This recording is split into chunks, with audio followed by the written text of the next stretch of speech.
Hola, ¿qué tal? ¿Cómo están? Los saluda el profesor Ernesto Iván Tadeo Martínez. Conmigo van a desarrollar lo que es el curso de biología. Y pues el día de hoy nuestro primer tema va a ser el estudio de la composición química de la materia viva. Para esto, ¿no? Nosotros vamos a llamar a esto bioquímica simplemente. ¿Qué es la bioquímica? Justamente lo que te acabo de decir.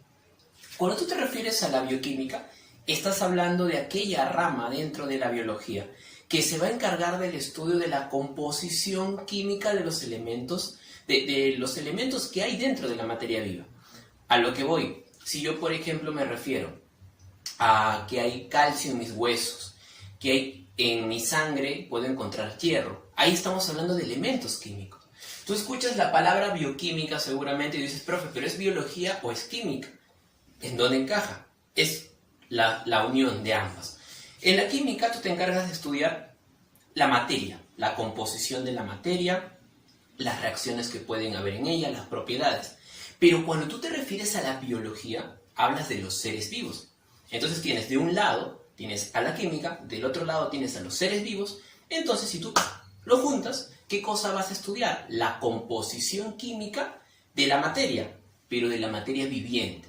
Y a esa materia viviente, entonces, ¿cómo le vamos a llamar? Le vamos a llamar bioquímica. Esa es la rama que nos vamos a encargar de estudiar. Vamos a partir de hoy ver, durante estas semanas que vienen, el estudio de la composición química de la materia viva. Entonces, cuando uno se refiere a la bioquímica, chicos, la bioquímica, vamos a apuntar por acá, ¿sí? La bioquímica, ¿qué viene a ser? La bioquímica es aquí es la rama de la biología que se encarga del estudio, y le vamos a poner estudio de, por acá, la composición, por aquí le ponemos el estudio de la composición, ¿sí? Estudio de la composición química, ¿ya? De la composición química de la materia viva, por acá, de la materia, ¿sí? De la materia viva. De eso se encarga la bioquímica, ¿sí? De la materia viva. Y cuando nosotros nos referimos a este estudio, cuando nos referimos a la bioquímica, entonces hay dos grandes aspectos que estudiar. Uno de ellos se refiere a los elementos químicos que vamos a poder encontrar en nosotros, en los seres vivos, y el otro es cuando estos elementos se asocian para poder conformar estructuras un poco más complejas a las cuales llamamos biomoléculas. Entonces por acá, mira, comprende, ahí mira, comprende el estudio, ¿ya? Comprende el estudio de bioelementos, el estudio de, por aquí le voy a poner, bioelementos y biomoléculas, ¿ya? Estos son los dos grandes aspectos que vamos a estudiar. Comprende el estudio de bioelementos y de biomoléculas. En eso nos vamos a basar, ¿correcto? Ahora, profe, ¿y qué es un bioelemento? ¿A qué le llamamos? Vamos a ver primero esto entonces. Vamos a hablar de los bioelementos. Y acá ya hemos puesto su clasificación incluso. Cuando uno se refiere a los bioelementos son los elementos químicos que conforman la materia viviente. Es decir, en nuestro caso hay algunos elementos de esa tabla periódica que conforman a la materia viva. De los más importantes son los que llamaremos a los bioelementos primarios. Estos se les dice bioelementos primarios o también llamados elementos organógenos, elementos biogenésicos, porque se encuentran en mayor composición, o sea, en mayor grado dentro de la composición de la materia viva. Podemos encontrarlo en porcentajes altísimos, podríamos encontrarlos entre un 96 a un 99% dentro de la composición de la materia viviente. Esto es dependiendo también qué tipo de ser vivo nos referimos, ¿no? Pero se encuentran en ese margen, entre un 96 a un 99% dentro de la materia viviente. A estos elementos, como les llamamos elementos biogenésicos, elementos organógenos, se refiere pues justamente a que conforman el mayor porcentaje dentro de la materia viviente. Ahora, miren, dentro de estos, vamos a poner por acá voy a poner una E de elemento, y por acá vamos a poner sus principales funciones vamos a hablar de algunas características que estos elementos presentan. Ahora, ¿te has puesto a pensar cuáles serán esos elementos que se encuentran formando parte de la materia viviente? ¿Cuáles son los más abundantes que vamos a poder encontrar? Te lo digo en una frase, facilita. CHOMS. Así, no te compliques. CHOMS. Carbono, hidrógeno, oxígeno, nitrógeno, fósforo y azufre. CHOMS. Son los 6 elementos que vamos a poder encontrar. Cuando uno se refiere a CHOMS, está diciendo esto, mira. Acá lo ponemos. Tenemos carbono, tenemos hidrógeno, tenemos oxígeno, tenemos nitrógeno, tenemos fósforo y tenemos azufre. Esos son los 6 elementos que podemos encontrar dentro de la materia viviente. ¿Sí? Ahora, a esos 6 elementos, chicos, a esos 6 elementos le vamos a dar determinadas características, ¿sí? Determinadas funciones dentro de la materia viviente. Por ejemplo, si yo me refiero al átomo de carbono, el átomo de carbono va a ser el elemento, el átomo más importante para la estructura de los elementos que llamaremos más adelante las biomoléculas orgánicas. Cuando uno se refiere a una biomolécula orgánica es porque en su composición química presenta esto, presenta carbono. Específicamente enlaces entre carbono y carbono. Para que me entiendas mejor la idea, yo te digo, por ejemplo, el agua. El agua, en un ratito la vamos a ver, hablaremos de una biomolécula inorgánica. Porque, o sea, ni siquiera en su estructura hay carbono. En cambio, si yo te digo, por ejemplo, glucosa, C6H12O6, aquí sí encuentro enlaces entre carbono y carbono. Y a eso entonces, ¿cómo le digo? A esto le digo biomolécula orgánica. Por eso, el carbono es importante porque forma el esqueleto de las moléculas orgánicas. Acá le voy a poner.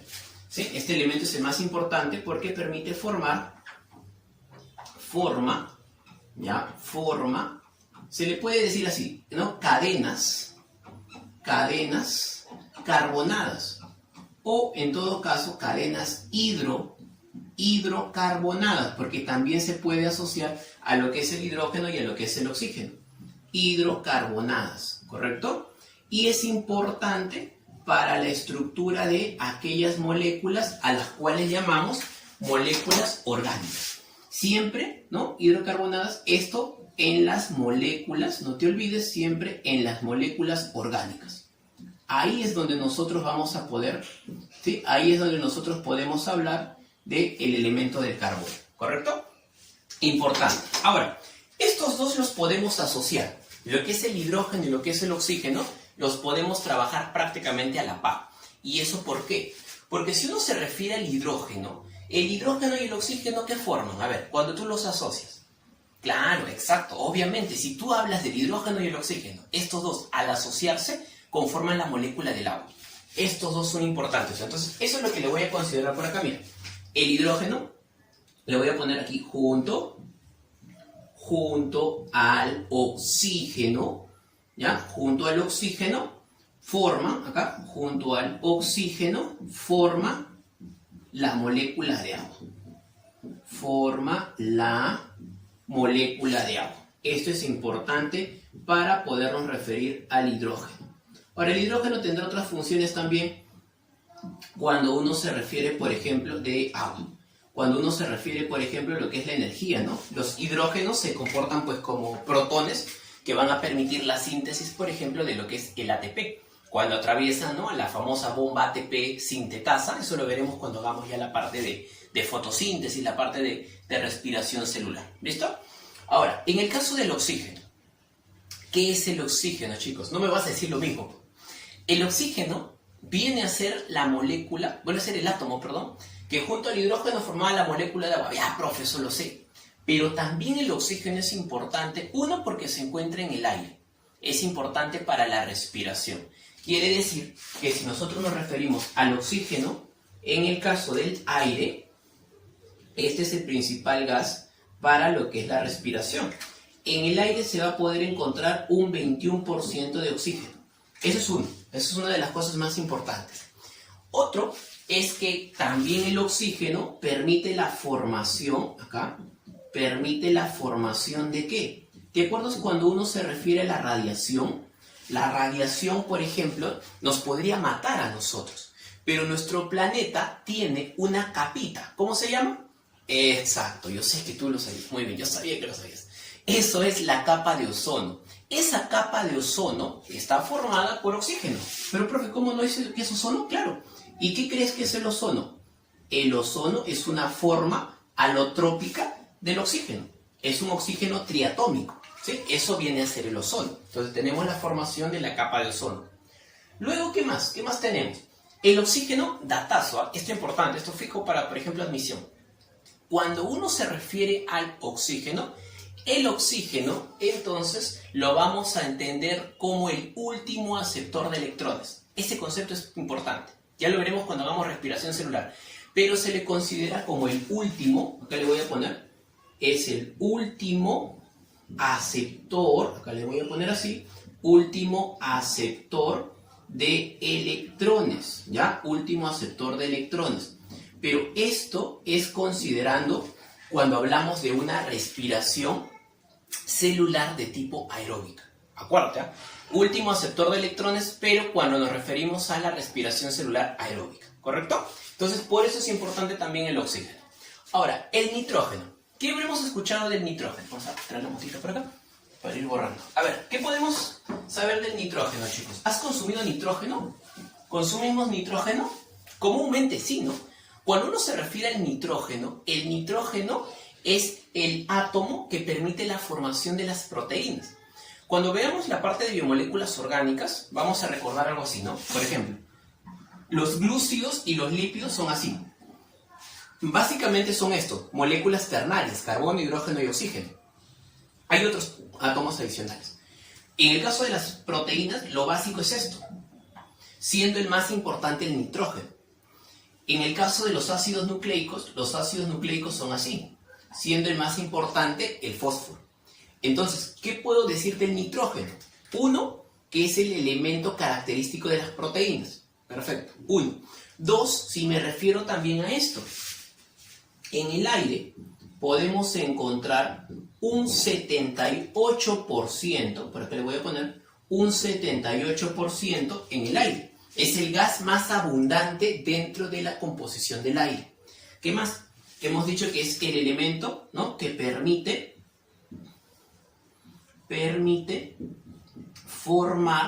la formación, ¿ya? Permite la formación de las proteínas. ¿Listo? Permite la formación de las proteínas. Listo, entonces eso es en el caso del nitrógeno, ¿ya? Ese es el primero. Ahora, ¿qué dijimos del fósforo? ¡Tarán! Acá está. Habíamos dicho que el fósforo es el elemento característico ¿de qué? De los ácidos nucleicos. Profe, no me acuerdo, ¿qué es un ácido nucleico? ADN, otra cosa. ADN, ARN son elementos que participan en lo que es la parte genética de los seres vivos, ¿no? El ADN que almacena la información genética, el ARN que sintetiza, que expresa las proteínas, ahí participa. Entonces, el fósforo es importante porque permite la formación de los llamados ácidos nucleicos. Acá te voy a poner de ácidos nucleicos. ¿Qué cosa es eso? Eso es ADN, eso es ARN. Ahí participa el fósforo. Y otro aspecto importante que permite lo que es el fosforito es la formación de la molécula, de la moneda energética a nivel celular. Esa molécula, esa moneda energética a nivel celular se llama, 3 letras, ¿cómo se llama? ATP.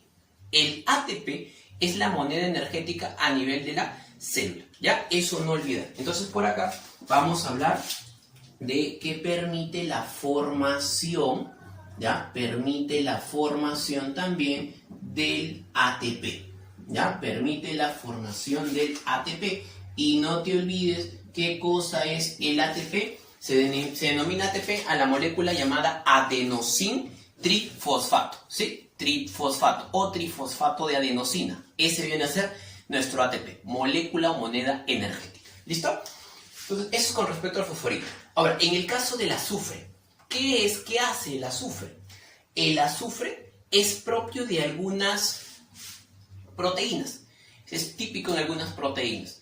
permiten la formación de determinados aminoácidos. Un aminoácido es la unidad de una proteína. Es como que la proteína fuese una pared y entonces los aminoácidos, ¿qué son? Sus ladrillitos, ¿sí? Entonces el azufre forma parte, por acá mira, forma parte, ¿ya? Forma parte de algunos aminoácidos, forma parte de los, por aquí, de los aminoácidos. Acuérdate, los aminoácidos son las unidades estructurales de las proteínas. Forma parte de los aminoácidos. ¿Qué aminoácidos? Específicamente podemos hablar de dos. El aminoácido cisteína, por ejemplo. Uno, que se encuentra a nivel de lo que es el huevito, por ejemplo. Dentro de sus, ¿no? El huevito, por ejemplo, dentro de sus aminoácidos que presenta, tiene la cisteína. El otro sería la metionina, por ejemplo, ¿no? Ahí, por ejemplo, se puede encontrar, se forma parte de los aminoácidos, como por ejemplo en el caso de la cisteína, ¿no? Ese es una de las funciones que podemos citar, ¿ok? Ahora, habíamos dicho de los bioelementos que el gran grupo del cual estamos hablando son los bioelementos primarios, organógenos, biogenésicos, porque conforman dentro del 96 al 99% de la materia viviente. Pero, profe, ¿estos son los únicos? No. Hay otros elementos. Y como estos están, ¿no?, llamados primarios por la abundancia, a los otros, por estar en un menor porcentaje, les llamaré bioelementos secundarios. Esos bioelementos secundarios, aquí los vamos a ir mencionando. Mira, vamos a hacer igual una tablita, vamos a irlos señalando por acá. Vamos a irlos mencionando por aquí. Mira, ¿qué bioelementos podemos resaltar?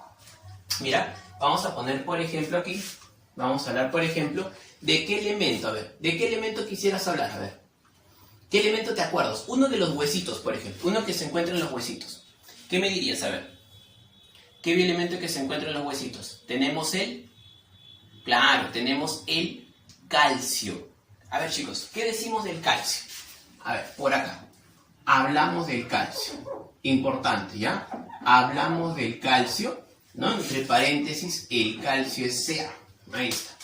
¿Qué podemos decir del calcio como elemento? Hemos dicho que está en los huesos. Perfecto. Entonces, el calcio, ya por acá vamos a ponerle así, por ejemplo. El calcio es importante para la formación, ¿no?, de los huesos, para la formación de los dientes. Ahí mira.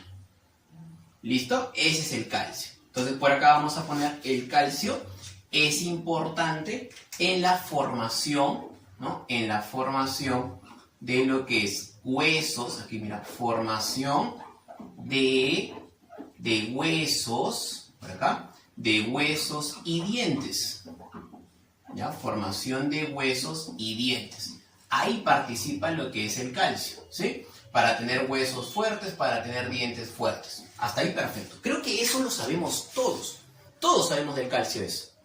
Pero quizás desconocemos dos funciones que por ahí pueden pasar inadvertidas, ¿ah? Y son muy importantes.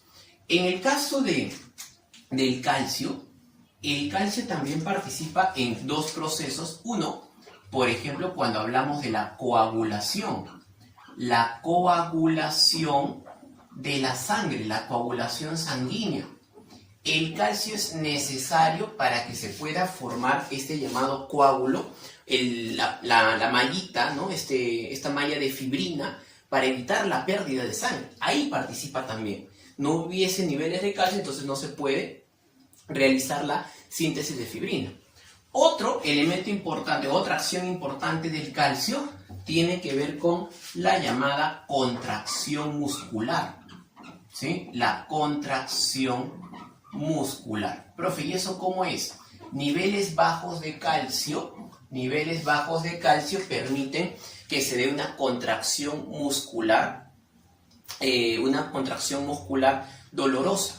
A eso se le conoce con el nombre de tetania, ¿sí? A eso se le da el nombre de tetania. ¿Ya, chicos? Ahora, entonces eso es importante con respecto al calcio. ¿Qué pasaría si tienes niveles bajos de calcio? Te puede dar, por ejemplo, lo que es osteoporosis. Te podría dar incluso raquitismo también, ¿no? Una enfermedad donde los huesos crecen deformados. ¿Ya? Eso es en el caso del calcio. Ahora, vamos a hablar de otros elementos por aquí. A ver, vamos a hablar por acá del siguiente. A ver, mira, vamos a hablar del hierrito. Vamos a hablar por acá del hierro. Entonces, hablamos del hierrito. A ver, ¿qué pasa con el hierrito, chicos? El hierrito con mucha fe, mira. El hierrito con mucha fe, ¿ok? ¿Qué es este hierrito, profe? ¿Por qué hablamos del hierrito? Ah, porque es importante para la formación de ¿qué? A ver, ¿quién se acuerda? ¿Quién se acuerda? A ver, vamos, por ahí. Por ahí escucharon. Ajá, correcto. Cuando uno se refiere al hierro, el hierro es importante para la síntesis de una proteína que está en nuestra sangre, proteína llamada hemoglobina. Entonces, por acá le voy a poner, mire, este hierrito permite lo que es la síntesis, la formación de la hemoglobina. ¿Sí? Se encuentra formando parte de la hemoglobina. Formación de hemoglobina. Ahora, tú me dirás, profe, ¿y eso qué es? ¿Qué viene a ser la hemoglobina? Nos acordamos de la hemoglobina como una molécula que permite el transporte de oxígeno, el transporte en general de los gases a nivel respiratorio, ¿no? Acá, por ejemplo, vamos a hablar ahí, ajá, ahí mira. Este, por ejemplo, podría ser nuestro globulito rojo. Así lo voy a dibujar nada más. No tiene núcleo, pero le voy a hacer así, ¿no? La forma para que se entienda que ¿no? Este glóbulo rojo, ya, acá no te olvides, él se llama, vamos a ponerle por acá, él se llama eritrocito o glóbulo rojo. Acá mira, este eritrocito o glóbulo rojo es el encargado del transporte de gases, ¿sí? Este globulito rojo transporta de gases. ¿Qué pasa si, por ejemplo, hay niveles bajos de hierro? Nos dan enfermedades como, por ejemplo, la anemia, ¿sí? Entonces, permite la formación de hemoglobina y su déficit, acá lo vamos a poner de rojito, su déficit ocasionaría lo que llamamos anemia. Por acá, su déficit ocasiona lo que se conoce con el nombre de anemia. Entonces el eritrocito, acá estamos hablando de un huesito. Es importante ahí el calcio, ahí es importante el hierro, ¿ya? Entonces hasta ahí vamos dos elementos. A ver, vamos por acá, tenemos calcio, tenemos hierrito. Estos bioelementos secundarios, muchachos, se pueden encontrar hasta en un 0,8%, ¿no? Un poco para ir compensando el porcentaje. Estos hasta el 99%, el 96, 99%, estos en un 0,8% aproximadamente. Entonces, ese es el hierrito, ¿ya? Y seguimos, mira, tenemos calcio, tenemos hierro. Ahora hablamos de, hablamos de, por ejemplo, el magnesio. Hablamos por aquí del llamado magnesio. Entonces, magnesio, Mg. ¿Sí? Hablamos del magnesio como Mg. ¿Qué es el magnesio, chicos? Es un bioelemento secundario que es importante sobre todo en ¿qué?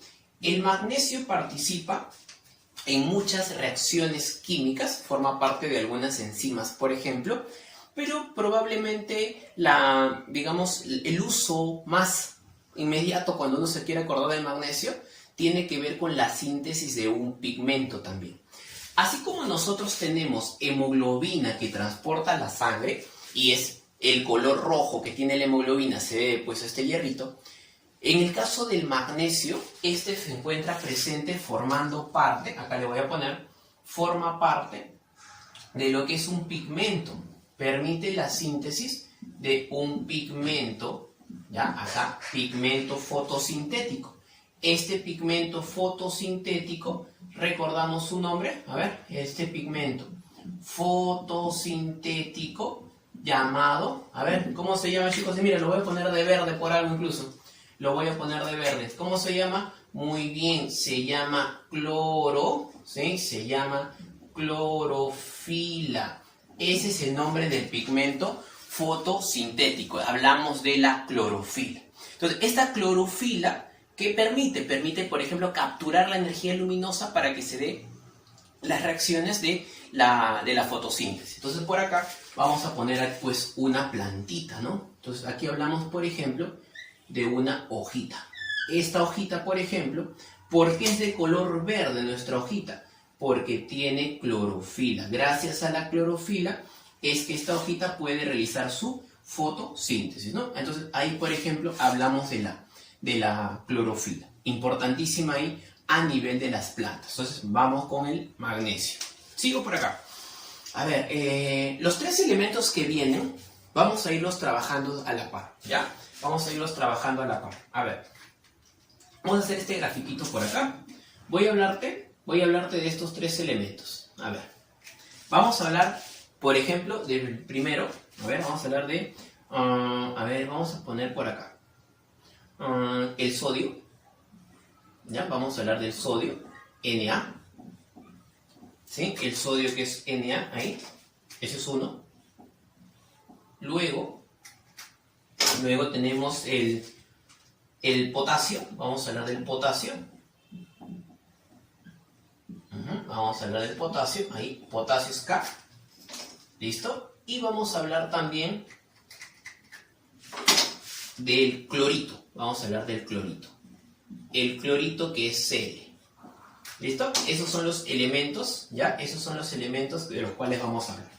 A ver, ¿qué debemos de acordarnos de estos elementos, chicos? Acá voy a dibujar un cuadradito que va a representar, pues, una celulita. A ver, vamos a dibujarlo por acá. Este cuadradito va a representar nuestra célula. Acá. Este cuadradito, ahí, va a representar a nuestra celulita. Ya, ese cuadradito representa a nuestra célula, ahí. Entonces, quiero que te acuerdes de esto, ¿ah? Esto es importantísimo. Ese cuadradito va a representar nuestra célula y esto de aquí, a ver, vamos a hacerle su núcleo. Y esta bolita de acá representará su núcleo. Esta bolita, ahí, representa lo que es su núcleo. ¿Listo? Hasta ahí, entonces, tenemos nuestra celulita. Ahora, fíjate, esos tres elementos, ¿ya? Estos tres elementos, el sodio, el potasio y el cloro, los trabajo a la par por lo siguiente. Lo que ocurre es que estos elementos juegan mucho con lo que es el agua a nivel celular, eso es uno, y también permiten lo que es la conducción, por ejemplo, del impulso nervioso. Ahora vamos a verlo.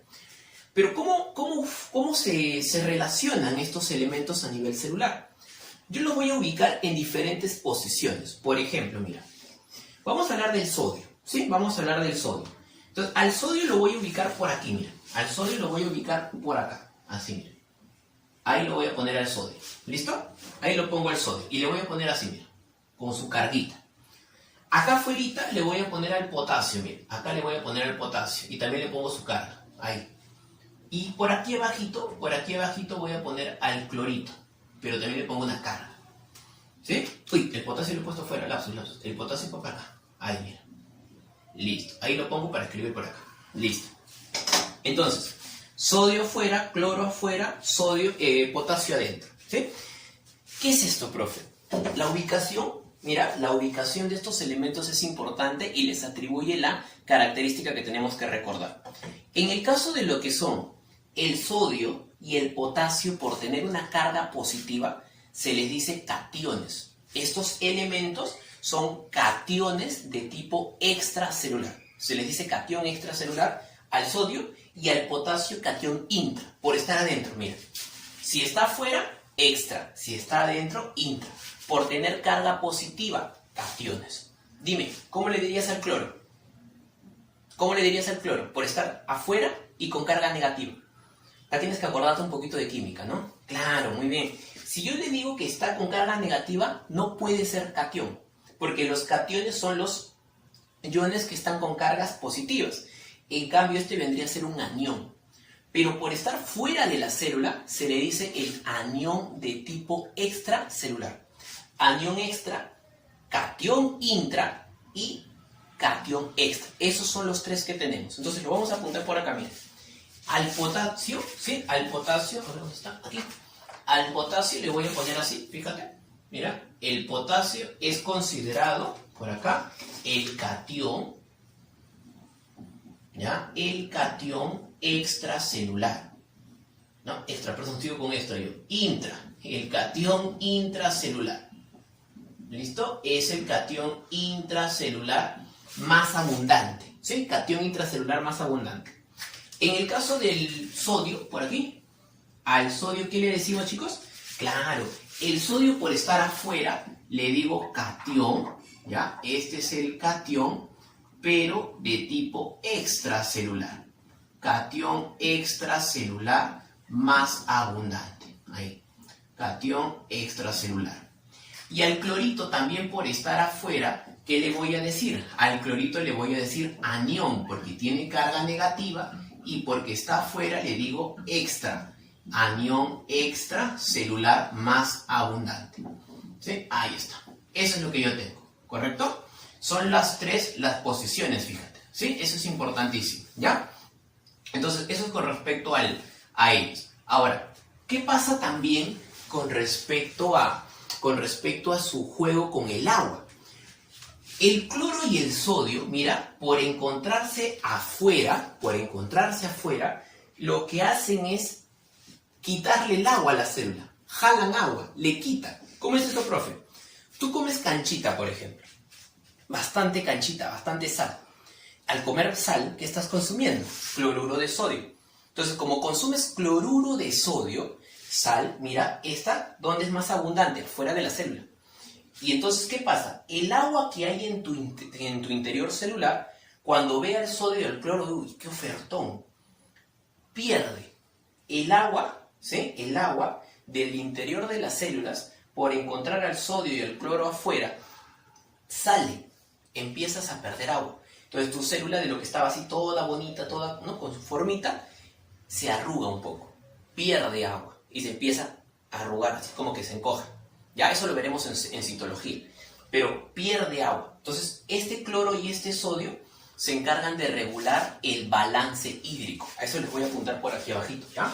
El clorito y el sodio, otra función importante que tienen es que son elementos que van a regular, acá, el balance, acá le pongo, mira, regulan lo que es el balance hídrico, ¿sí? Acá, regulan, o vamos a ponerlo así nada más, el balance hídrico. Con esto se relaciona, ¿ya? Balance hídrico, él también trabaja regulando lo que es el balance hídrico, ¿sí? Entonces, esto es lo que hacen estos, ¿ya? Estos dos elementos regulan el balance hídrico. Otros también hablan de la presión osmótica, concentración osmótica, también. Osmótica tiene que ver con el agua, ¿no? Regula la concentración, la cantidad de agua. Ahora, el potasio, por estar en el interior, también trabaja juntamente como catión intracelular, pero el potasio va a ser importante, por ejemplo, a nivel de las neuronas. Gracias al potasio, bueno, ahí trabaja junto con el sodio también. Junto al potasio y al sodio, ambos trabajan para permitir lo que es la conducción del impulso nervioso. Ahí estamos hablando de, por ejemplo, las famosas bombas. ¿Te acordarás? Esto lo veremos en citología de aquí a algunas semanas. Cuando uno se refiere a lo que son las bombas, bombas de sodio y potasio, para potasio y sodio. Ahí participan esas dos, ¿correcto? Entonces, por aquí, en el caso del catión intracelular del potasio, otra función es la conducción, ¿ya? La conducción del impulso nervioso, ¿sí? Conducción del impulso nervioso, pero recuerda que esto lo hace junto, asociándose también a ¿quién? Exacto, asociándose también al sodio, ¿sí? Ahí también trabaja de la mano con el sodio para poder regular esta función, ¿no? Para permitir la conducción del impulso nervioso, ¿correcto? Y entonces ahí están, mira, esos son, fíjate, los elementos, ahí está, sodio, potasio, clorito, ¿correcto? Estos, acá, esto es a nivel de una célula, ¿no? Esto es a nivel de una célula, y entonces estamos viendo la ubicación, de dónde se encuentran estos elementos. Ya, jóvenes, hasta ahí, espero que no tengas dudas, hasta ahí espero que vayamos bien. Esos son los 6 elementos, mira, café, magna con cloro, así, ¿ya? Repito, café, magna con cloro, y me acuerdo de los bioelementos a los cuales llamamos secundarios, ¿listo? Y hay un grupo reducido, un grupo muy reducido a los que les llamamos oligoelementos. Esos oligoelementos también son llamados elementos traza. ¿Por qué se les dice así, profe? ¿Por qué también se les dice elementos traza? Porque se encuentran en un trazo, o sea, poco, muy escasos, pueden llegar a formar el 0,2% de la materia viviente. O sea, es casi nada, casi nulo lo que hay. Pero aún así, siendo poquito, siendo escaso lo que se encuentra, es importante en su funcionamiento. Es importante. Entonces, vamos a ver por acá algunos de estos elementos. ¿Qué elemento, por ejemplo, consideramos traza? Aquí, por ejemplo, vamos a hablar del cobre. ¿Ya? Vamos a hablar aquí del cobre. Primer elemento, hablamos del cobre. ¿Listo? Cobre, símbolo, acá, Cu. ¿Sí? Hablamos del cobre, sí. Entonces, este cobre, por ejemplo, ¿sí? Este cobre, ¿por qué es importante?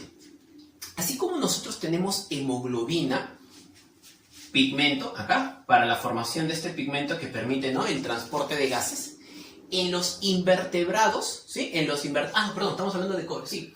En los invertebrados, ¿ya? En los invertebrados, me estaba cruzando. En el caso de los invertebrados, está bien. En los invertebrados, este cobre lo que hace es permitir el transporte ¿de qué? El transporte también de gases, al igual que el globulito rojo. El globulito rojo tiene su hemoglobina y gracias a esa hemoglobina transporta los gases. Ahí en los invertebrados, acá le voy a poner, mira, en invertebrados, aquí, en invertebrados, ¿sí? En invertebrados, ahí, en invertebrados, ¿no? Permite la síntesis, ¿ya? Síntesis de un pigmento. ¿Cómo se llama ese pigmento? Síntesis de... A ver, lo vamos a apuntar por acá, lo vamos a poner de otro color. A ver, no le hemos puesto otro color. Acá, incluso lo voy a dejar así mejor. Hemocianina. Síntesis de hemocianina. Así se le llama. Como nosotros tenemos hemoglobina, mira, así como nosotros presentamos hemoglobina, acá, a ver, vamos a pintarlo de rojito. Así como nosotros tenemos hemoglobina, en el caso de los insectos, en el caso de los invertebrados, tenemos hemocianina. Entonces, la hemocianina, importante para lo que son animales como los artrópodos. Ya, acá vamos a dibujar ahí rápidamente un insecto. En los insectos, ahí por ejemplo, podemos hablar, ¿no?, de la hemocianina. Le da una coloración ligeramente azulada, ¿no? En artrópodos, en los moluscos. Ahí, por ejemplo, podemos hablar de la llamada hemocianina. ¿Listo? Otro elemento importante por acá. A ver, otro elemento importante. A ver aquí. Podemos hablar del flúor. ¿Ya? El flúor, importante, por ejemplo. Importante el flúor, por ejemplo, para... Acá el flúor es F, ¿no? En el caso del flúor, ahí hablamos del flúor. ¿Para qué? Es importante para el esmalte dental, ¿no? Permite la formación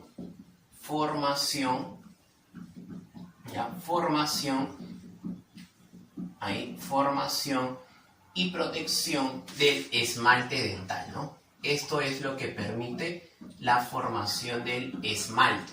¿Qué viene a ser el esmalte, muchachos? Este componente que se encuentra a nivel de nuestros dientes, lo que le da el color blanquecino a nuestros dientes. ¿Ya, jóvenes? Entonces, esto es con respecto a formación y protección del esmalte, ¿sí? Del esmalte dental. Y entonces, ese esmalte dental se mantiene gracias al flúor, ¿no? Del esmalte dental. Listo. Entonces, por acá vamos a dibujar un dientecito. ¿Sí? Dibujamos ahí un dientecito para podernos acordar de la importancia del flúor con respecto a acá mira, con respecto a este elemento, ¿no? Entonces, ahí importante lo que viene a ser, pues, nuestro dientecito. Ahí. Ya está, ahí lo dibujamos.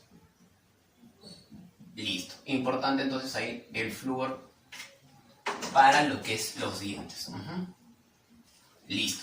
Ahí está, en el caso de los dientecitos. Muy bien, entonces tenemos cobre, tenemos flúor. Otro elemento importante dentro de los oligoelementos o elementos traza son los llamados, acá son el llamado cobalto.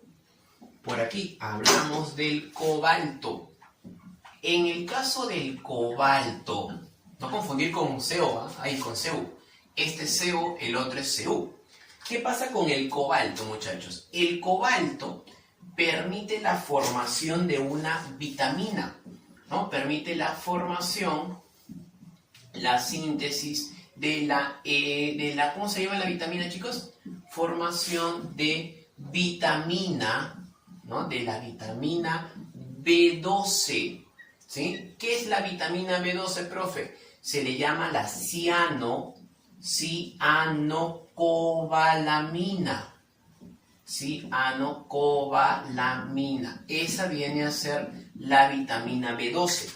Profe, ¿y esto por qué es importante la cianocobalamina? Tiene que ver con esto también. Tiene que ver con esto. Ayuda a evitar un problema con los globulitos rojos. ¿Qué tipo, profe? Lo que pasa es que cuando falta vitamina B12, el problema es que a los globulitos rojos se le da, ¿no? Por tener un problema llamado anemia ferropénica. ¿Sí? Acá hablamos, ¿ya? Hablamos de la anemia. Hablamos de la anemia ferropénica. ¿Ya, chicos? Hay anemia ferropénica. ¿Listo? Eso es lo que ocurre con el caso de la vitamina B12, ¿ya?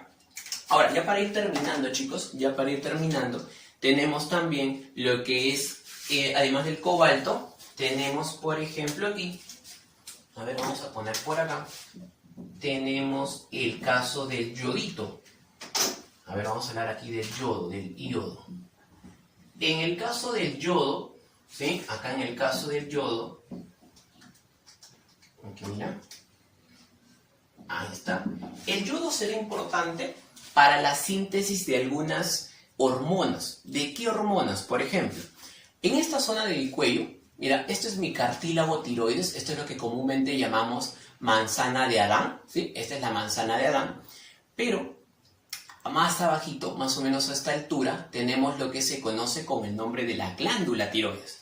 Esta glándula tiroides, acá le voy a poner, mira, el yodo es importante a nivel de la glándula, ahí, a nivel de la glándula tiroides, ¿ya? ¿Qué permite este elemento? Por ejemplo, va a permitir lo que es la síntesis de las hormonas tiroideas. ¿Qué es eso, profe? Para poder regular el metabolismo. Las hormonas tiroideas, por ejemplo, la T3, T4, ¿no? La famosa tiroxina, regulan lo que es el metabolismo basal. Entonces, hay personas, por ejemplo, que comen y dicen, yo no engordo, es culpa de mi metabolismo. O hay personas que no comen y engordan muy rápido, culpa del metabolismo de eso. ¿Eso por qué se da? Por las hormonas tiroideas. Y hay casos donde esta glándula tiroides trabaja en exceso, hipertiroidismo, o trabaja en déficit, no trabaja mucho, hipotiroidismo. Pero también hay un cuadro donde los niveles de yodo bajos provocan que esta glandulita, mira, que tiene la forma de una letra H, como si fuese una mariposita, ahí, esta glandulita se inflame. Entonces, esta viene a ser mi glándula tiroides, ¿sí? Esta viene a ser mi glándula tiroides. Y cuando esta glándula tiroides se inflama, lo que ocasiona se denomina bocio, ¿ya? Entonces, por aquí, en la glándula tiroides, chicos, ¿no? Permite la formación de hormonas, tiroideas, ¿ya? Síntesis de hormonas tiroideas. Ahí, por ejemplo, estamos hablando de la hormonita llamada tiroxina, por ejemplo. Y recuerda, ¿ya? Ahí está, por ejemplo, la tiroxina, o T4, si también se le llama. Y recuerda lo siguiente. La inflamación de esta glándula, acá le voy a poner, la inflamación de esta glándula se conoce con el nombre de bocio. La inflamación de la glándula por déficit de hormonas tiroideas y por el déficit de yodo se le conoce con el nombre de bocio. ¿Ya, chicos? Eso es entonces lo que vamos a tener ahí con respecto a los elementos que podemos llamar oligoelementos. ¿Ya, jóvenes? Voy a tener mi plumoncito por acá. A ver, aquí. Vamos a poner esto de aquí. Entonces, acá subrayamos cobre, acá subrayamos el flúor, acá subrayamos el cobalto, aquí subrayamos el yodito, ¿sí? Entonces, esos son los elementos, esos son los que podemos resaltar, ¿no? Vienen a ser los elementos más importantes que podemos señalar dentro de estas funciones, ¿ok? Ahora, en el caso de otros elementos, por ejemplo, acá voy a poner otros elementos que son resaltantes también, por aquí. Vamos a poner otros, aquí como asterisco, considerados oligoelementos también. Acá mira, otros elementos, ¿ya? Otros oligoelementos, estos se encuentran en mucha menor proporción, ¿ya? Otros oligoelementos, por ejemplo, podríamos ir citando, a ver, por ejemplo, aquí podríamos ir citando el caso del cromo, ¿no? Aquí podríamos ir citando, como te decía, el caso del cromito, por ejemplo. A ver, acá vamos a citar otros oligoelementos. El caso del cromo, a ver, vamos a poner aquí el cromo. A ver, vamos a ponerle con mayúscula para terminar. El cromo, ¿sí? Podemos mencionar, por ejemplo, el molibdeno.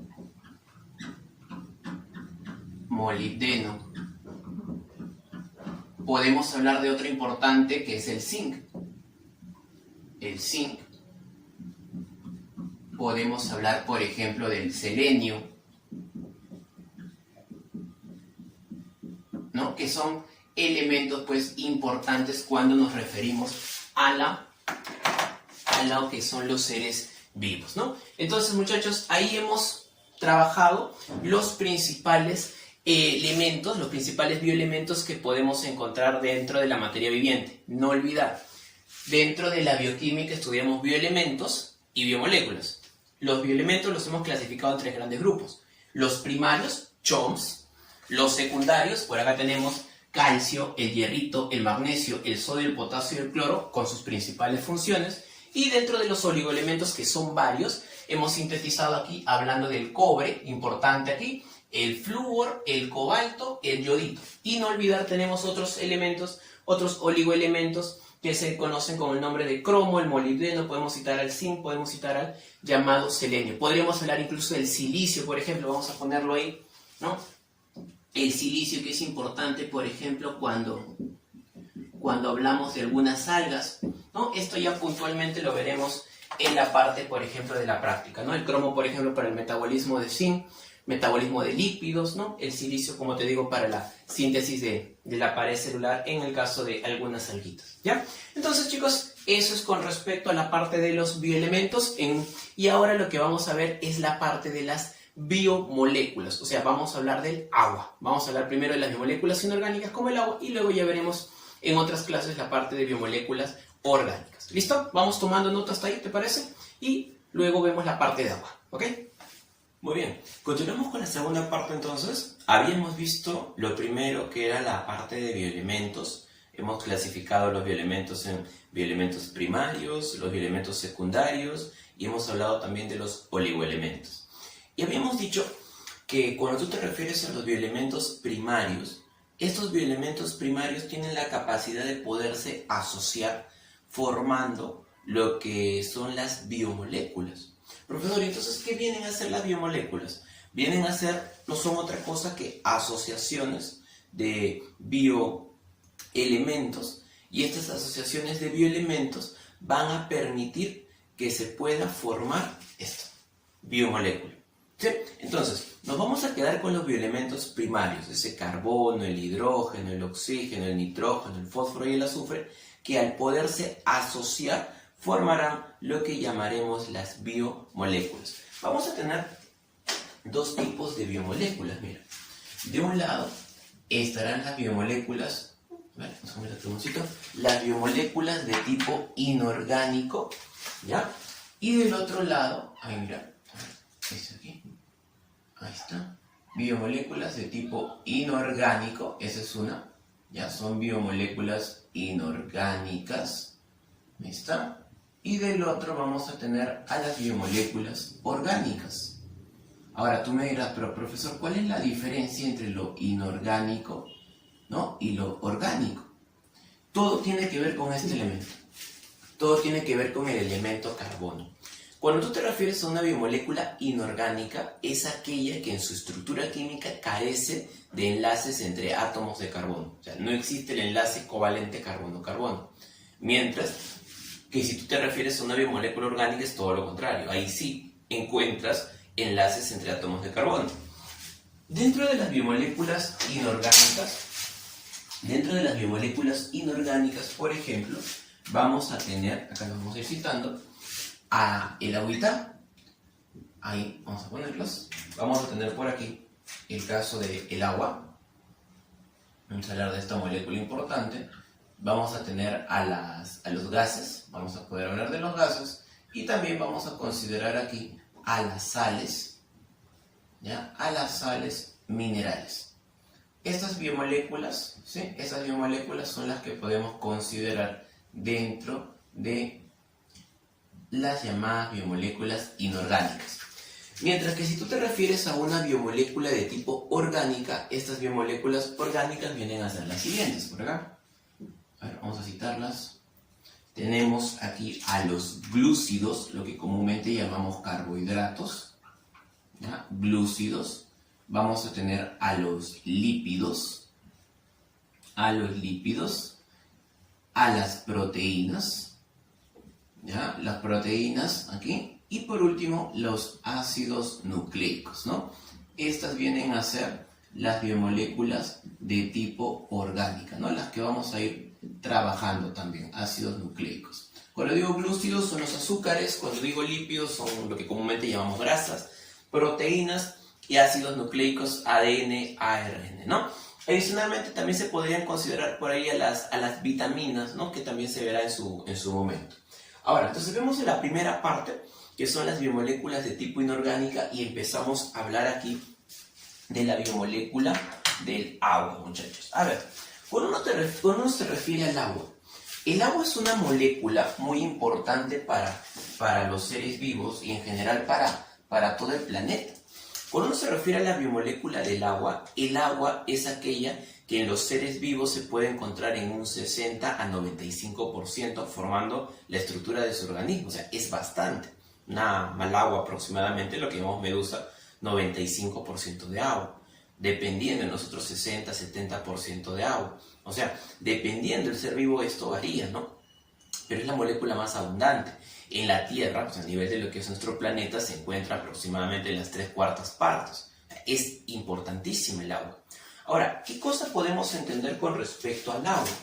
El agua es una biomolécula, ¿ya? Es una biomolécula binaria. Acá le voy a poner, es una molécula binaria. Y esto, el término binario, se refiere a que está formado por átomos de hidrógeno y átomos de oxígeno. O sea, hay dos, nada más. Hay átomos de hidrógeno y átomos de oxígeno, nada más. ¿Correcto? Es una molécula binaria. Podemos decir también que es considerada una molécula dipolar. ¿Ya? Es una molécula dipolar. No bipolar, no es bipolar, es dipolar porque presenta dos polos. ¿Correcto? Ahora vamos a considerar acá, ¿qué más? ¿Ya? Es considerada también, no por acá, considerada, aquí mira, considerada como el llamado solvente o disolvente universal, ¿no? Esto lo vamos a ir viendo, es una de las propiedades que tiene el agua, de poder disolver la mayor cantidad de sustancias, ¿no? Disolvente universal, ¿no? Eso es con respecto al agua. Ahora, en cuanto a su estructura, la molécula del agua, chicos, es muy particular en cuanto a su estructura y es lo que justamente le da esas propiedades, ¿no?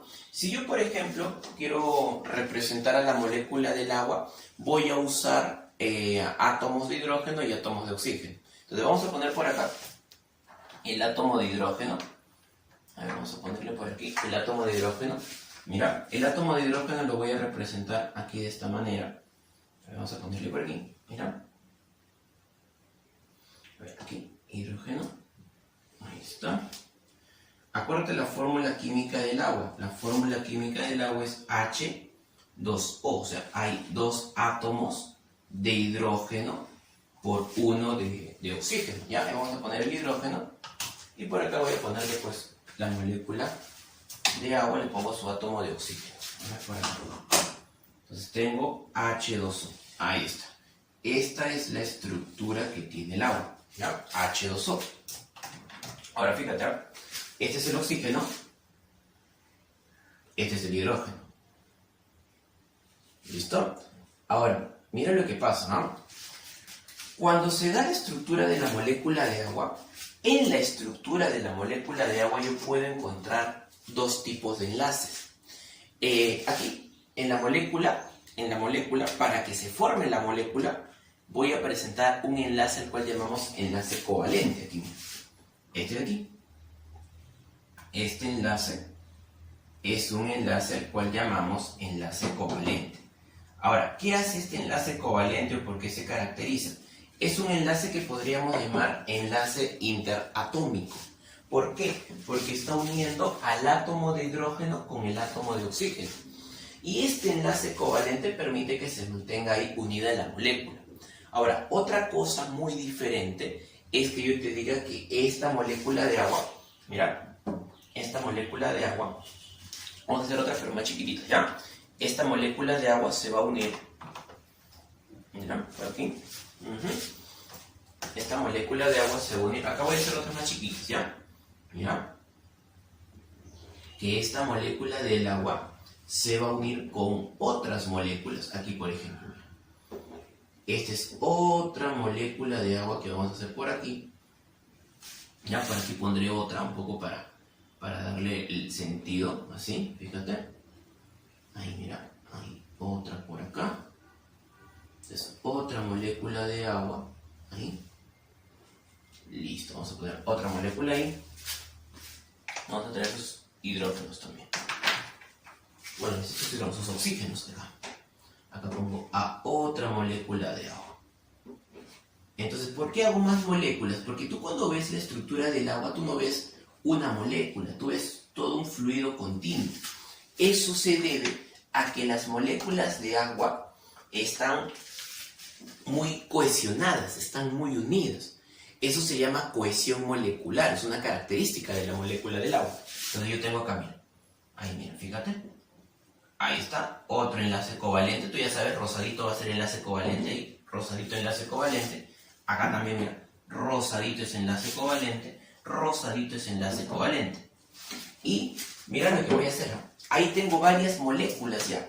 Y entonces entre esas moléculas, fíjate, aquí, acá, hidrógeno, hidrógeno, oxígeno, hidrógeno, hidrógeno, oxígeno. Entre esas moléculas, lo que yo voy a hacer, ¿qué cosa es? Entre esas moléculas, lo que voy a hacer es unirlas. ¿Y cómo las voy a juntar? Fíjate, fíjate. Mira lo que voy a hacer aquí. Mira, mira, mira. Aquí lo que voy a formar es esto. Profe, ¿qué es eso que está haciendo de anaranjado? Ya. Eso se llama enlace puente de hidrógeno. Las moléculas de agua, además de presentar el enlace covalente, que es un enlace interatómico, presentan un enlace intermolecular, que es este. Este es el enlace intermolecular. Y entonces, ese enlace intermolecular del agua, ¿ya? Este es el enlace intermolecular, lo vamos a llamar enlace puente de hidrógeno. Entonces, fíjate, en la estructura de la molécula del agua se pueden formar ahí puentes de hidrógeno. Una molécula del agua tiene la capacidad de unirse hasta otras 4 moléculas. Es decir, formar 4 puentes, ¿sí? Una molécula formar 4. Aquí por la gráfica estoy poniendo solamente 2, pero puede formar hasta 4 puentes de hidrógeno, ¿correcto?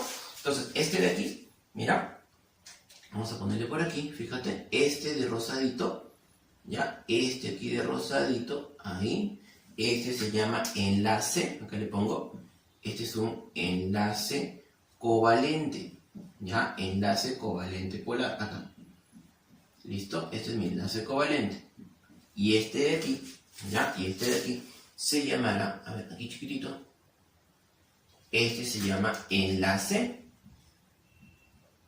puente, ahí está, enlace puente de hidrógeno, enlace intermolecular, enlace interatómico. ¿Listo? Ahora, habíamos dicho también que la molécula del agua es considerada una molécula dipolar, ¿verdad?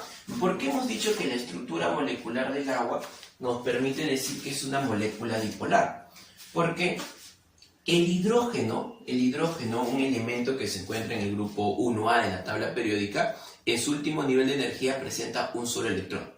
Y el oxígeno presenta 6, ¿no? Dependiendo, pues, acuérdate, esto tiene que ver con la ubicación en la tabla periódica, el oxígeno en el grupo 6A. Y lo que hacen es compartir sus electrones, ¿no? Pero para ello el hidrógeno cede su electrón. Este hidrógeno tiene un electrón, este hidrógeno tiene un electrón y ellos ceden los electrones para compartirlo. Eso se debe a la electronegatividad que tiene la molécula del agua. Él jala más los electrones. Y entonces estos hidrógenos, por donar, por ceder sus electrones, se dice que son o se cargan de manera positiva. Siempre el lado aquí, el lado del, mira, siempre el lado del hidrógeno, ahí, tiene una carga parcialmente positiva. Mientras que el lado del oxígeno, por aceptar, por recibir ese electrón, se carga de manera negativa. Por eso es considerada una molécula dipolar. Y gracias a la dipolaridad que tiene, esto le permite poder formar puentes de hidrógeno con otras moléculas y poderlas disolver. Por eso es considerado como un disolvente universal. ¿Me entiendes la jugada ahí? O sea, de acuerdo a esta propiedad es que se puede disolver la molécula de agua. La molécula de agua disolver a otras moléculas. Por ejemplo, la sal, podemos hablar del azúcar. Ahora, otra cosa que hay que saber aquí de la estructura de la molécula de agua es este enlace de aquí. Cuando uno se refiere a este enlace, este enlace covalente, fíjate, acá forman un ángulo entre los dos hidrógenos y el átomo de oxígeno. Entonces, por acá lo voy a poner. Este angulito del campo. Acá hay un ángulo. Vamos a llamarlo el ángulo tetita. Listo. Entonces, ¿cuánto es el equivalente de este ángulo de acá? Este angulito, ¿sí? Este angulito en grados. ¿Cuántos grados mide este angulito? Acá le voy a poner, mira, tetita, ¿ya? Este vale 104,5 grados. ¿Sí? Ese es el valor del ángulo que hay ahí, ¿ya? El ángulo que se forma acá, ¿sí? Acá hay un angulito, ese angulito tiene una medida de 104,5 grados. Entonces, esa es la estructura, ¿no? Esa es la estructura de la molécula del agua. Ya, jóvenes, no olvidar entonces, con respecto a la estructura de la molécula del agua, estas características que presenta, ¿ok? Ahora, además de esto, chicos, no olvidar entonces 4 puentes de hidrógeno, tiene cohesión molecular la molécula de agua, ¿no? Se puede formar hasta 4 puentes de hidrógeno y esta cohesión molecular mantiene a sus moléculas fuertemente unidas, fuertemente adheridas. Hay 2 enlaces, interatómico, covalente, el enlace puente de hidrógeno que es un enlace intermolecular, ¿correcto? El agua también va a presentar pues determinadas propiedades y funciones biológicas que son las que vamos a ver ahora. Entonces por acá vamos a poner propiedades, ¿ya? Propiedades y funciones biológicas. Propiedades del agua.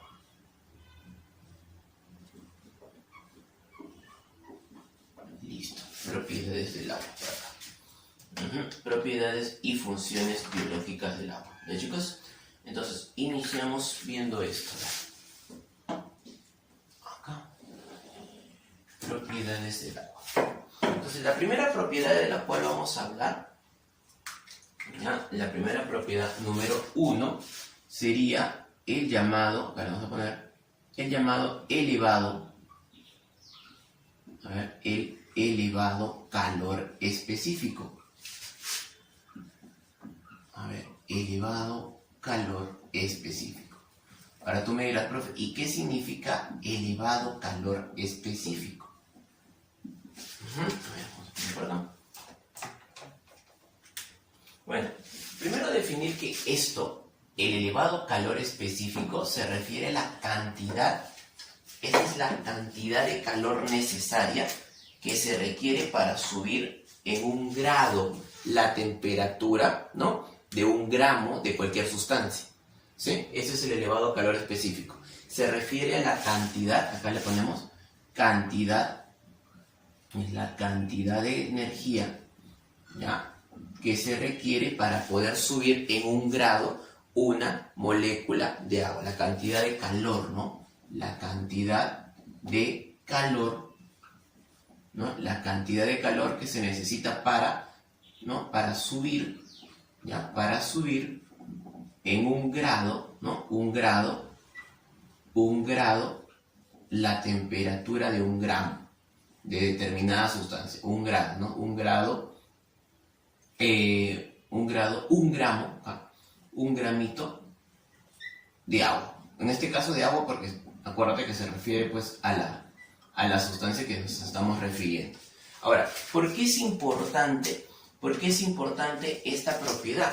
Porque cuando uno se refiere al elevado calor específico significa que el agua no va a subir su temperatura muy rápido. Y esto es importante, ¿por qué? Porque cuando tú te refieres, por ejemplo, a cuando tienes calor, por ejemplo, cuando vas a la playa, tú caminas por la arena y la arena está caliente, ¿sí? Pero tú te metes al agua y el agua está fría.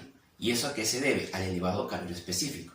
Entonces, el elevado calor específico es importante porque de esta manera, ¿no? Imagínate, acá tenemos, por ejemplo, a ver, aquí por ejemplo, esa es la zona de la arena y por aquí descendemos a lo que es la playita, ¿no?, a lo que es el agua acá.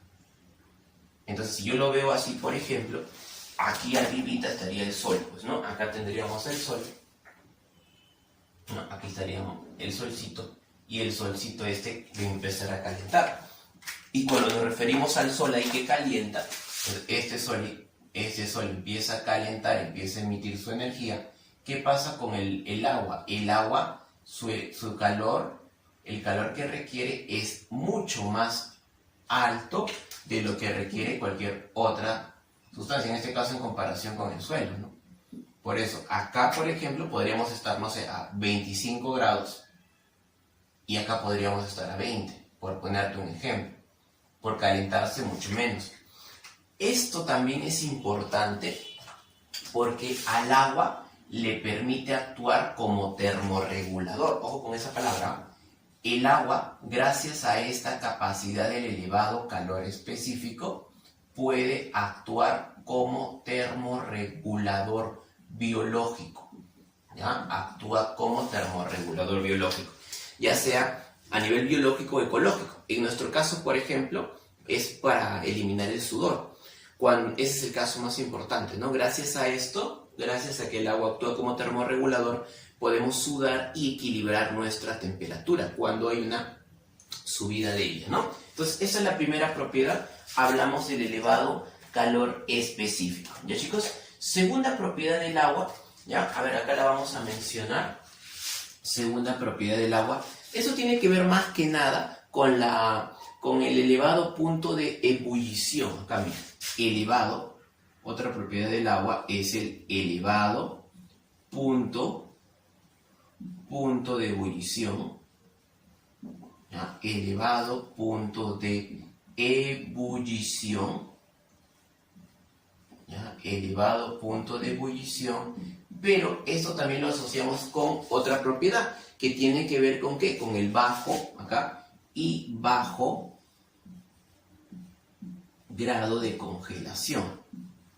A ver, ¿cómo es eso, profe? A ver, ¿a cuánto va bajo grado de congelación? ¿A cuánto hace ebullición el agua, chicos? Ajá, a ver, por ahí te escucho. ¿Cuánto es la temperatura de ebullición del agua? Bajo punto de ebullición y bajo grado, bajo punto de congelación. Grado de puesto, punto. Bueno, puede ser, pero punto de ebullición. Ahora sí. Dale. ¿Cuánto sería, chicos? A ver. Entonces, en el primer caso, ¿a cuánto hace ebullición? A los 100. Y en el segundo caso, ¿a cuánto se congela el agua, chicos?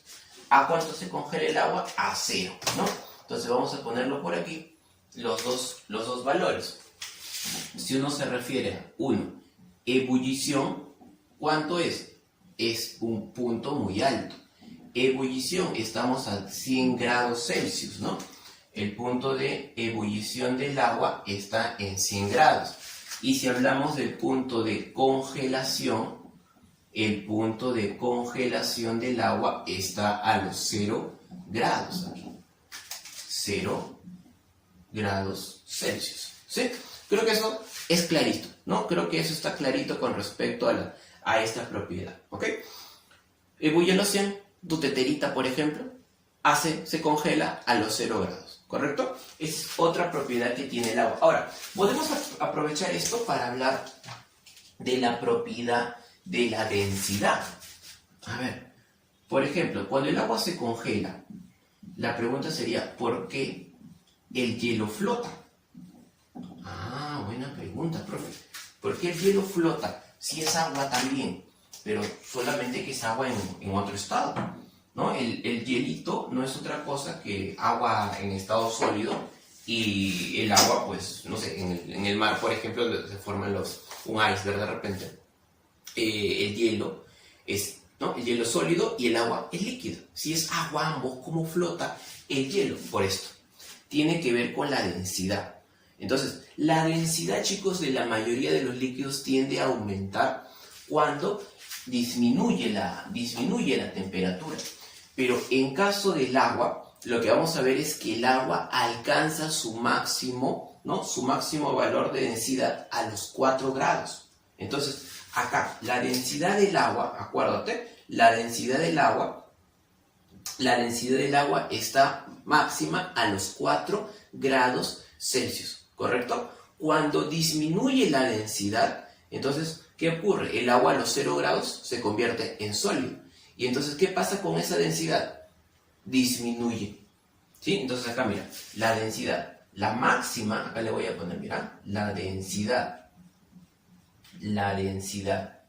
máxima del agua, ¿ya? La densidad máxima del agua se alcanza específicamente a los 4 grados Celsius, ¿sí?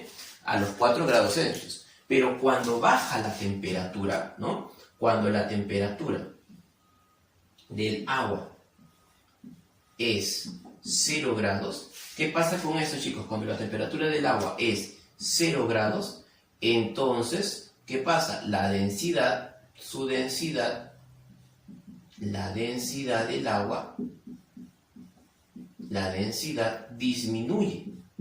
Y es por eso que el hielo flota, porque es menos denso en estado sólido que en estado líquido, ¿no? Aquí, por ejemplo, vamos a poner un cubito de hielo. Vamos a poner aquí el hielito. ¿No? Vamos a poner aquí un cubito de hielo ahí flotando, ¿no? Esto, ¿por qué es importante? Porque así le permite mantener a la vida debajo del hielo. O sea, tú ves que se congela arriba, pero abajo esto sigue, sí, el agua sigue en estado líquido. Entonces, arriba el hielo se congela, pero abajo el agua sigue en estado líquido, permitiendo que se mantenga la vida del ecosistema, ¿no? Del ecosistema acuático. Entonces, por eso es importante la propiedad, ¿no? La propiedad de lo que es la propiedad de lo que es la densidad del agua, ¿no? Entonces, ahí, por ejemplo, tenemos a nuestro hielito flotando. ¿Ya? Este hielito, ¿por qué flota? El hielo flota justamente por la densidad. ¿Ya? Entonces, por acá ponemos, por eso el hielo, ¿ya? El hielo flota. ¿Ya? El hielo flota, ¿por qué? Porque es menos denso. ¿Ya? Es menos denso que el agua en estado líquido. ¿No, chicos? Entonces, eso es importante ahí para poder hablar de la propiedad de la densidad. Hasta ahí, chicos, ¿alguna duda, alguna pregunta, cualquiera que tengas? No te olvides. ¿Todo bien, no? ¿Sí? ¿Todo bien hasta ahí, chicos? ¿Cómo vamos? ¿Todo perfecto? Entonces, eso es con respecto, ¿no? Eso es con respecto a lo que es la propiedad de la densidad. Ahora, Otra propiedad que tiene el agua, la podemos resolver un poco con esto, que es la elevada constante dieléctrica. Acá, número 4. Acá ponemos constante, ya, elevada constante, elevada constante dieléctrica. Acá, número 4, elevada, ¿qué? Elevada constante dieléctrica. Profe, ¿qué es esto? Bueno, ya, espera. Elevada constante dieléctrica. Esta propiedad del agua se relaciona mucho con esto, con el hecho del agua de poder hacer esto de aquí, ¿sí? Debido a la polaridad que presenta el agua, se le considera como un excelente disolvente universal, ¿no? Entonces vamos a poner por aquí, por ejemplo, esta elevada constante dieléctrica. ¿Cómo la podemos entender, chicos?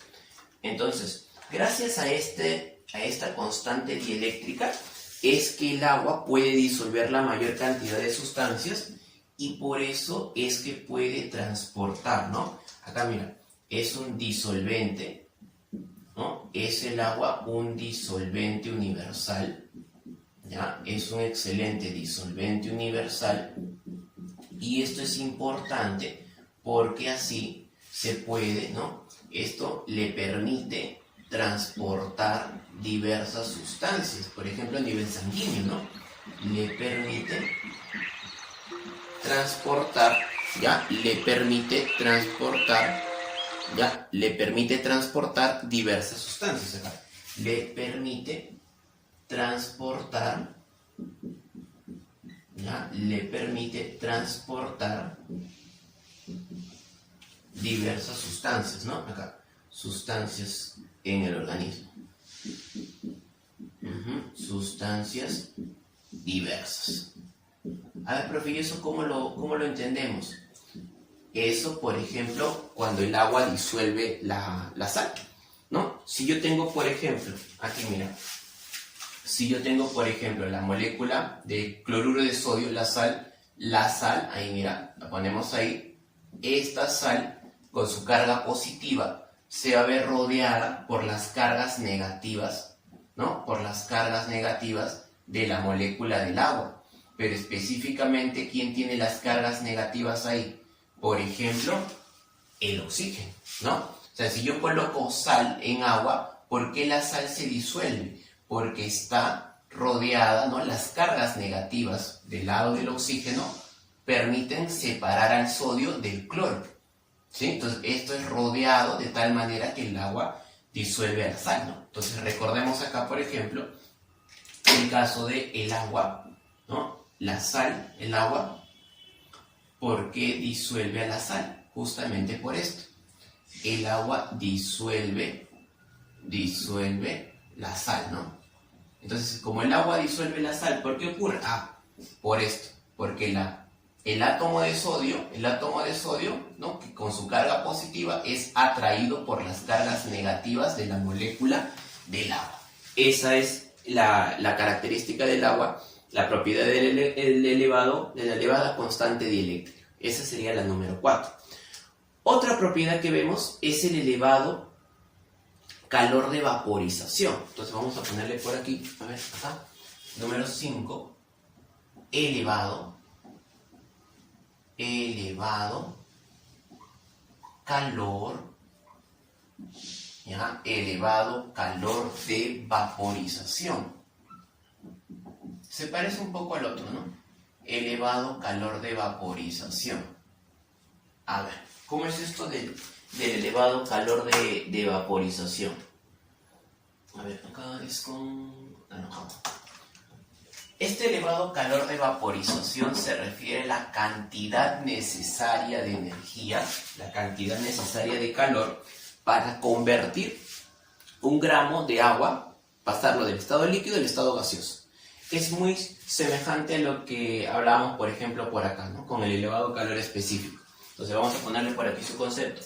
Es la cantidad de calor que se necesita, ¿no? Cantidad de calor ¿ya? Es la cantidad de calor, ¿ya? Cantidad de calor que se necesita para convertir, ¿no? Cantidad de calor que se necesita para convertir, que se necesita, ¿ya? Que se necesita para convertir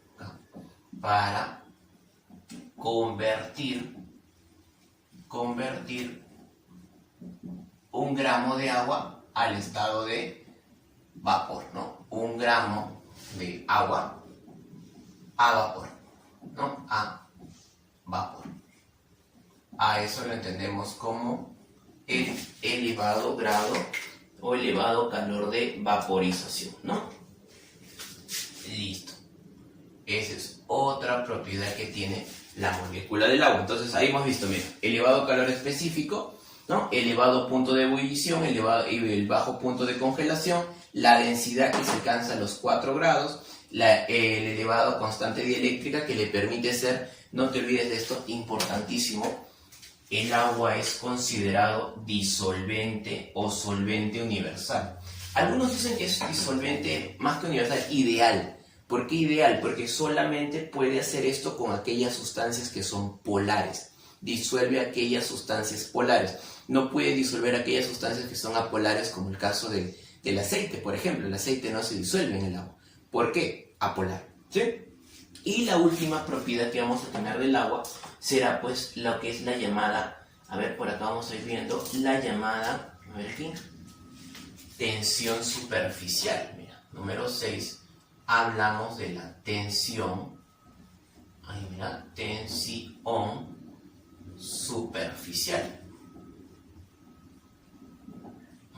Aquí hablamos de la tensión superficial. Ahora, ¿en qué consiste la tensión superficial? Quizá has podido ver algún tipo de insecto, algún tipo de animalito de estos pequeñitos, ¿no? Que pueda apoyarse, que pueda prácticamente caminar sobre el agua. ¿Y esto a qué se debe? A que el agua, en la parte superficial, en las capas más externas, en las capas más superficiales, las moléculas de agua establecen puentes de hidrógeno, que forman como una especie de malla. Entonces, esa malla que forma le permite a los pequeños insectos poder caminar. Incluso no necesariamente insectos, también algunos vertebrados. Hay un pequeño reptil llamado basilisco que tiene la capacidad prácticamente de correr sobre el agua.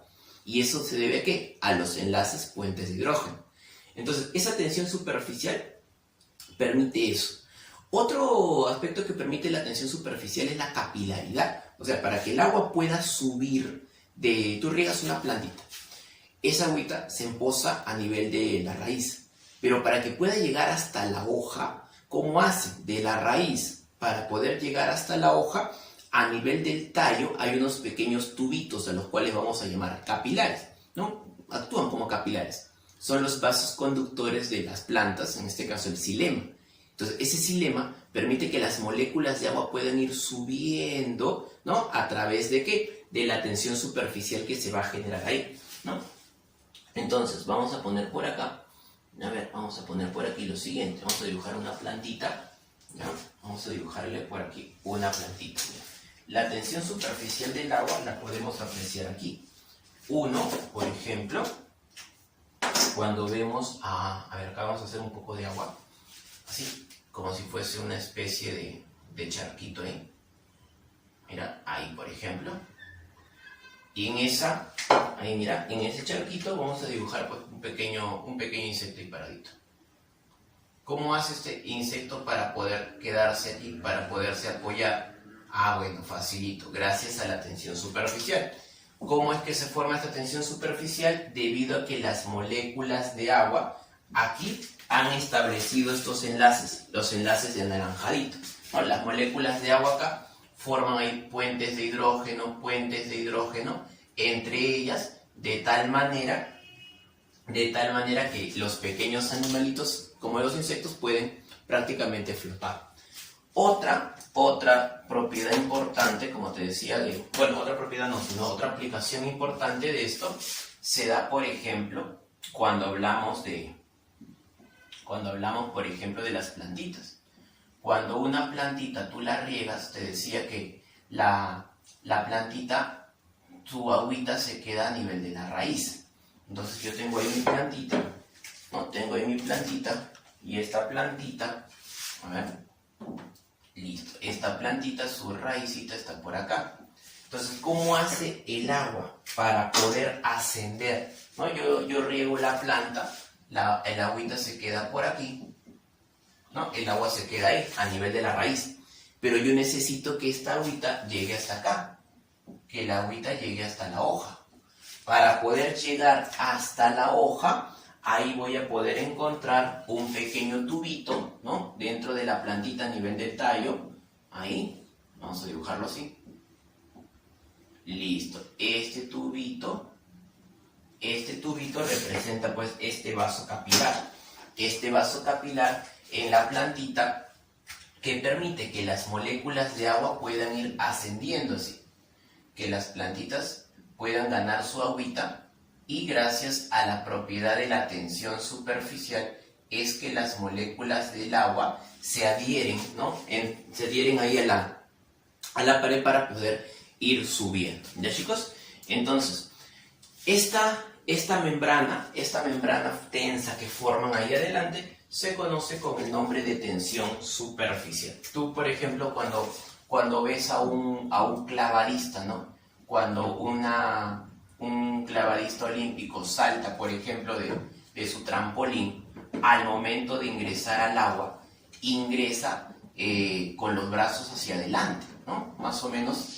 O sea, imagínate porque yo voy a saltar.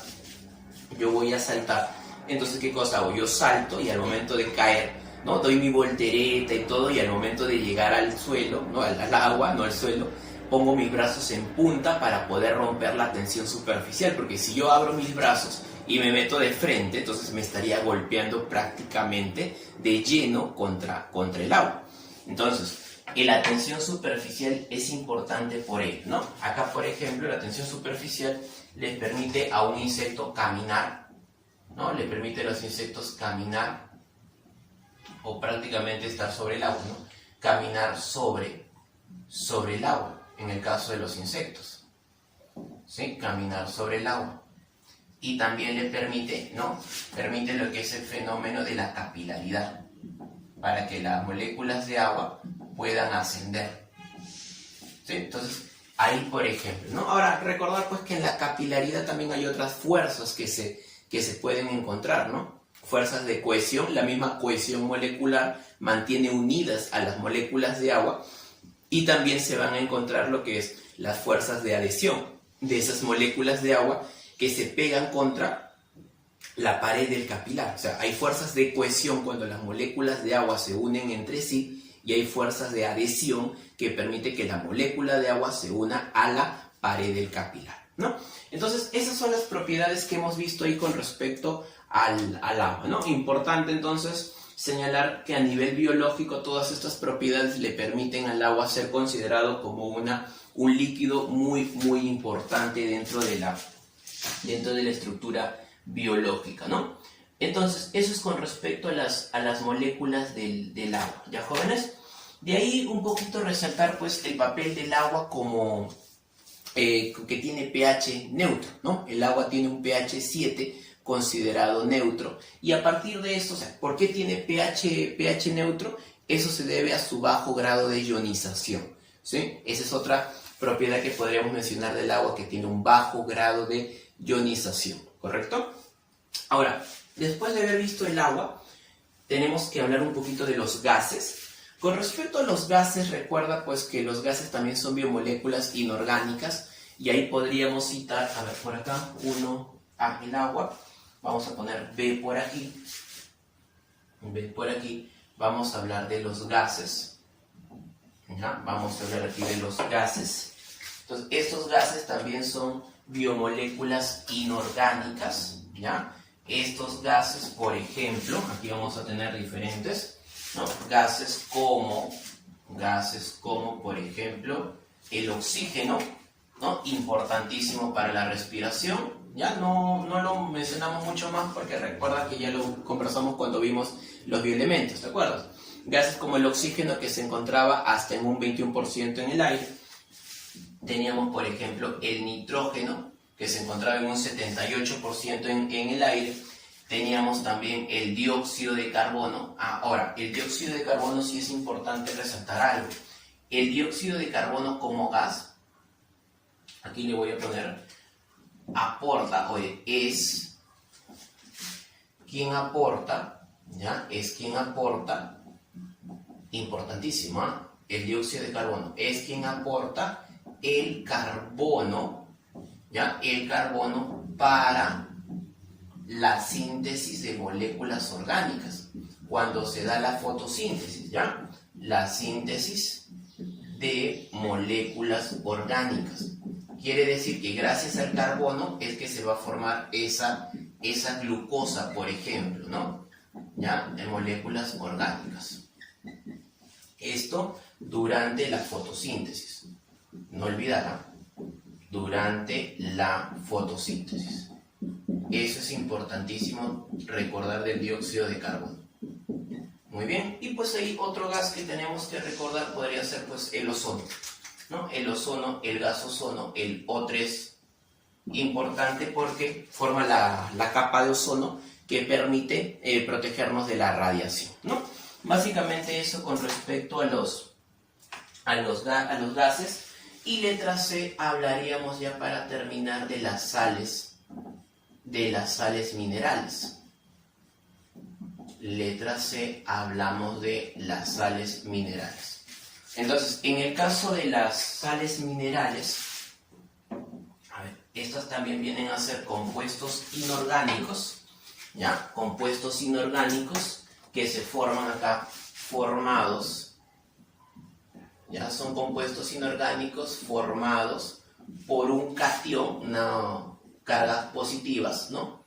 Formados por un catión y un anión, carga negativa, ¿de acuerdo? Catión tiene carga positiva y anión tiene carga negativa, ¿correcto? Ahora, en el caso de lo que son las sales, chicos, vamos a poder hablar de dos tipos de sales, ¿no? Hay sales que son insolubles en el agua y hay sales que son solubles en el agua. Son dos tipos las sales que vamos a poder encontrar. Cuando uno se refiere a las sales insolubles, acá vamos a ponerle así. A ver, vamos a ponerle por acá. Vamos a dividirlas así. A ver, acá hay 4 o 5. Entonces, dos tipos de sales. Y con esto vamos terminando. Aquí vamos a poner sales insolubles en el agua. Acá mira, ahí está. Sales insolubles en el agua, y van a haber sales que son solubles en el agua. Listo. Estas sales insolubles, ¿no? Por ejemplo, vamos a tener el carbonato de calcio, ¿no? Una sal insoluble que podemos mencionar. ¿Y por qué es importante, por ejemplo, este carbonato de calcio? Porque va a permitir, acá le voy a poner, va a permitir formar, por ejemplo, los caparazones. Forma los caparazones de los moluscos, ¿sí? Forma los caparazones de los moluscos. Estas mismas sales insolubles forman también parte de nuestro esqueleto. Forman, por ejemplo, lo que son fosfatos, carbonatos, ¿no? Carbonato de calcio, que es el que estamos mencionando. Entonces, también además de encontrarse en lo que es el caparazón de los moluscos, también se pueden encontrar en los llamados otolitos del oído, ¿no? Otolitos del oído medio. Esto, por ejemplo, que permite el equilibrio, son importantes, ¿no? Para el equilibrio, formados por los cristales de carbonato de calcio, ¿no? Eso, importante ahí. Carbonato de calcio son insolubles en agua.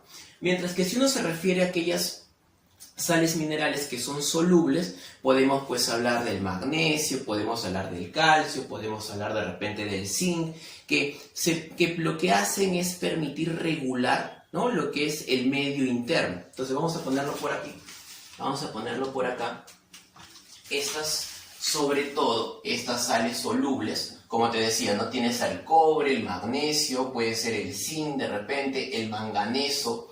Entonces, una de sus funciones es actúan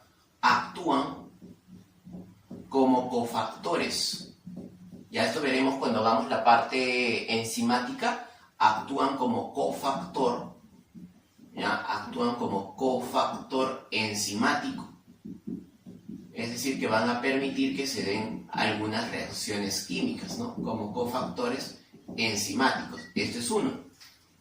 Y dos, recuerda que tienen una función también para el equilibrio, ¿no? Entonces tienen una función osmótica, ¿ya? Tienen funciones osmóticas. Regulan el equilibrio, ¿no? La concentración de agua, ¿ya? Función osmótica, ¿sí? Eso también. Entonces, cuando uno se refiere a esto, el sodio, por ejemplo, el cloro, el potasio son elementos importantes porque ellos regulan la concentración de agua entre el medio externo y el medio interno. ¿Te acuerdas lo que te contaba con respecto a los bioelementos de la canchita cuando comes mucha sal? ¿Cómo es que se regula la concentración de sales, la concentración de agua? Justamente a eso nos referimos con la función osmótica. Y también podríamos señalar que estas mismas sales solubles tienen una función tamponadora. ¿A qué nos referimos con función tamponadora? Regular el pH. Esos reguladores del pH se conocen con el nombre de buffers, amortiguadores o solución tampón. Así se le conoce a este tipo de sales, ¿no? De compuestos que regulan el pH. Por ejemplo, hablamos del bicarbonato, ¿no? Es un tampón muy importante a nivel del organismo. ¿Ya, jóvenes? Entonces, eso es con respecto, ¿no? Resumiendo un poco lo que hemos hecho, hemos visto la parte de las biomoléculas inorgánicas, orgánicas. Ahora hemos trabajado todas las biomoléculas inorgánicas, hablando del agua, con sus diversas propiedades, ¿no? Tenemos calor específico, punto de ebullición, punto de congelación, el bajo punto de congelación, la densidad, tenemos la elevada constante dieléctrica que le permite ser disolvente universal, el elevado calor de vaporización, la tensión superficial. Hemos hablado por aquí de los gases, importantes también, ¿no? Muchos de ellos para la vida, sobre todo en la parte de formación de moléculas orgánicas como el dióxido de carbono, y pues las sales minerales, que hay de dos tipos, ¿no? Insolubles y solubles. Y bueno, con eso entonces terminamos este primer tema, ¿no? Esto hemos visto la parte de bioelementos y de biomoléculas, así que espero que te haya quedado claro todo totalmente. Ahí tienes la pizarrita para que puedas tomar tu apunte, y conmigo entonces ya será hasta nuestra siguiente clase en nuestro próximo tema. Un abrazo para todos, cuídense bastante, nos vemos, chao.